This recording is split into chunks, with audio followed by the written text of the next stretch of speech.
De imediato concedo a palavra à doutora Suzane Borges Viegas de Lima, que é presidente da Comissão de Mediação do Instituto Brasileiro de Direito da Família. Muito obrigada, senador.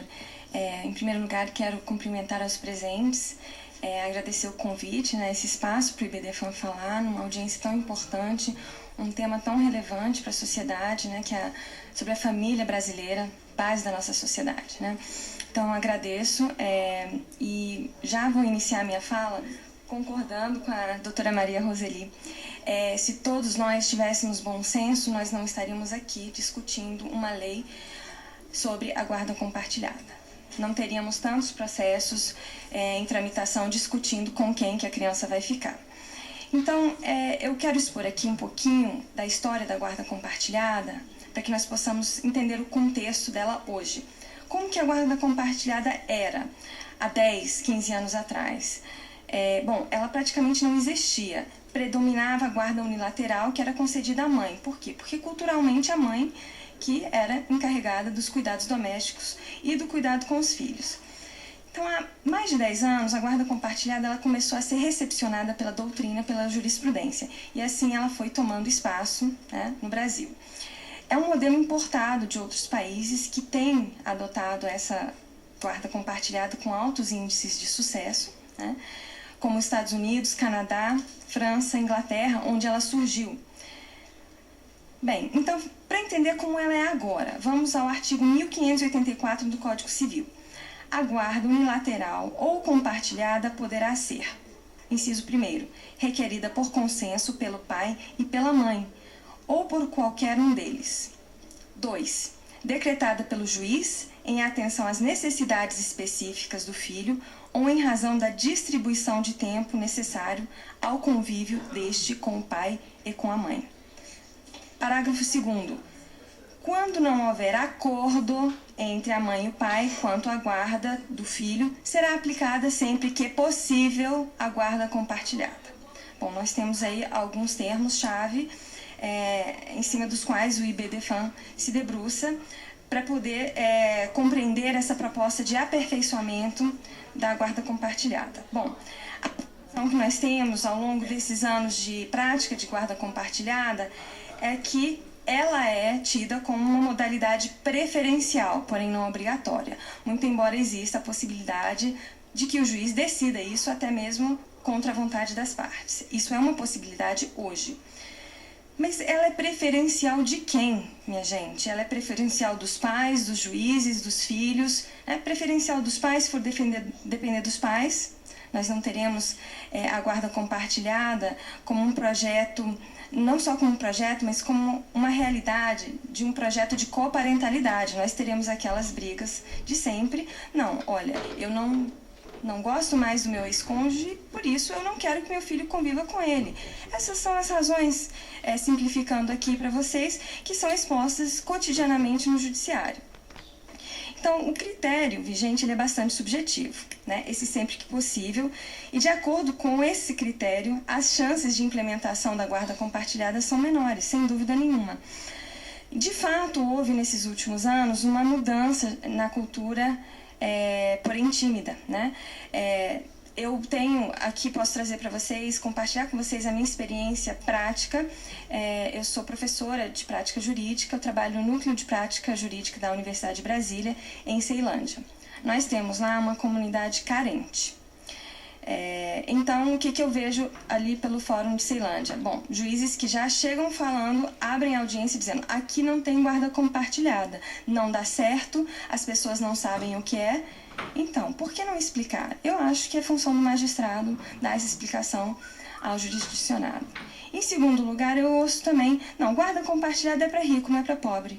Bom, eu estando lá, nessa comunidade carente, eu posso garantir a vocês, isso crescentemente durante a minha experiência, que cada dia que passa, essa comunidade, esses assistidos, chegam já pedindo a guarda compartilhada. E quando não pedem, nós propomos como uma possibilidade, independentemente de classe social ou econômica, porque filhos são filhos. Bom, como pode ser a guarda compartilhada agora? Nós temos um projeto muito bom, interessantíssimo e que propõe realmente um aperfeiçoamento da guarda compartilhada. O IBDFAN entende que esse aperfeiçoamento ele é muito bem-vindo, né? Então, diante da importação desse modelo de outros países, nós temos que levar em consideração as diferenças dos sistemas, né? O Brasil é um país de tradição patriarcal, né? Então nós temos que levar isso em consideração. Nós passamos por um período de adaptação ao longo desses anos, né? E o PL 117 de 2003 apresenta diversos aspectos que devem ser considerados. Mas em função do pouco tempo, eu quero dizer que o IBDFAN ele se preocupa muito mais com a forma de implementação da guarda compartilhada. Eu acho que esse é o cerne do projeto. Para que essa implementação seja efetiva e atenda ao melhor interesse da criança e do adolescente, que é o que importa realmente. Então, o foco dos interesses egoístas dos pais ele é deslocado para os filhos, né? Para o melhor interesse dos filhos. A vontade de um dos pais ela não pode ter o condão de excluir o outro pai do projeto de coparentalidade, de coparticipação, que é o que nós precisamos incentivar. E tentamos implementar há mais de uma década.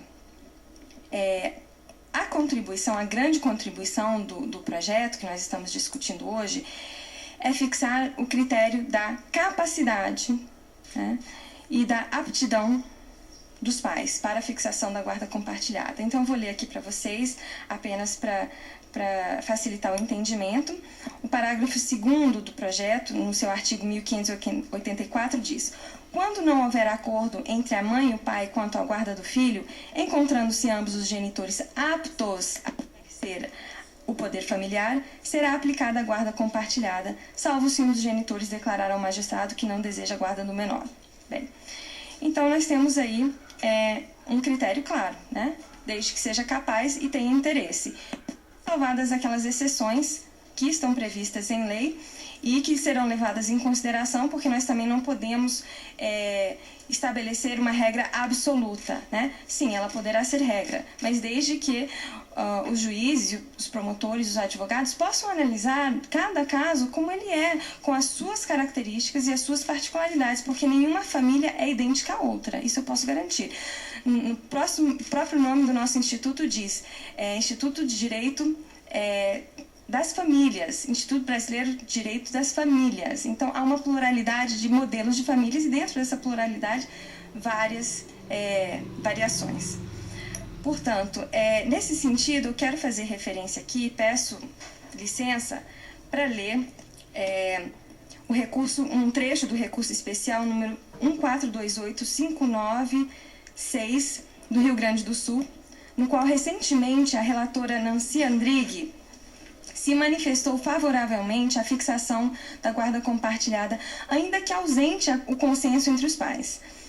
Então, é um entendimento que vem sendo reafirmado, embora não esteja pacificado na jurisprudência do Superior Tribunal de Justiça, né? Ele está se manifestando reiteradamente. Então, eu leio aqui um trecho do voto da ministra, que eu entendo bastante emblemático para a nossa discussão de hoje. É questionável a afirmação de que a litigiosidade entre os pais impede a fixação da guarda compartilhada, porquanto se ignora toda a estruturação teórica, prática e legal que apontam para a adoção da guarda compartilhada como regra.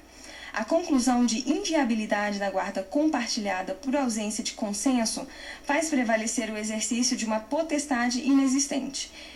E disse inexistente porque, como afirmado antes, o poder familiar existe para a proteção da prole e pelos interesses dessa é exercido, não podendo assim ser usado para contrariar esses mesmos interesses. Na verdade, exigir-se consenso para a guarda compartilhada dá foco distorcido à problemática, pois se centra na existência de litígio e se ignora a busca do melhor interesse do menor. Para a litigiosidade entre pais, é preciso se buscar soluções, novas soluções, porque novo o problema, desde que não se inviabilizem o Instituto da Guarda Compartilhada, nem deem a um dos genitores, normalmente a mãe, em caso ao pai, poderes de vetar a realização do melhor interesse do menor. Portanto, para concluir, depois de ler esse trecho, que eu entendo bastante relevante para a nossa discussão aqui hoje, eu vou manifestar o posicionamento do IBDFAM, que é pela aprovação do projeto de lei, tal como ele saiu da Câmara dos Deputados, sem a emenda número 1 que foi proposta. Muito obrigada.